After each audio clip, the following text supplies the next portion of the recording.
France తో పాటు అనేక యూరోప్ దేశాలు టిక్ టాక్, ఇన్స్టాగ్రామ్, స్నాప్చాట్ ఈ విషయాల్లో చాలా యూరోప్ దేశాలు ఫ్రాన్స్ తో పాటు చాలా కోపంగా ఉన్నాయన్నమాట.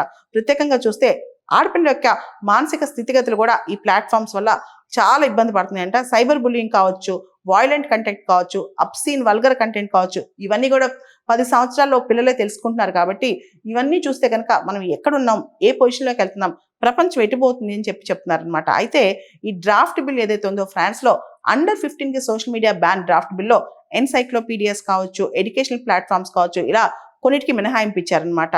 అయితే ఇక్కడ పెద్ద ప్రశ్న తలెత్తోంది. ఆ ప్రశ్న ఏంటంటే చాలా మంది ఈ సోషల్ మీడియా ప్లాట్ఫామ్స్ లో జాయిన్ అయ్యేటప్పుడు వాళ్ళ ఏజ్ ని తప్పుగా చూపిస్తారనమాట. దానికి అథెంటికేషన్ ఏంటి? ఆ పిల్లలు ఆ పేరెంట్స్ అప్రూవల్ తో జాయిన్ అవుతున్నారా లేదా పేరెంట్స్ అకౌంట్స్ నుంచి పిల్లలు యాక్సెస్ చేస్తున్నారేమో, ఇలా రకరకాలు ఉన్నాయన్నమాట. దాంతోపాటు ఫ్రాన్స్ కానీ ఆస్ట్రేలియా కానీ అసలు అండర్ 15 కానీ అండర్ 16 పిల్లలకు సంబంధించి వాళ్ళ ఏజ్ని ఎలా నిర్ధారిస్తారు, అంటే సోషల్ మీడియా వాళ్ళు తప్పు డేటా ఇచ్చినప్పుడు దాన్ని ఏ విధంగా క్రాస్ చెక్ చేస్తారు, ఇలాంటివన్నీ కూడా ఆలోచిస్తున్నారనమాట.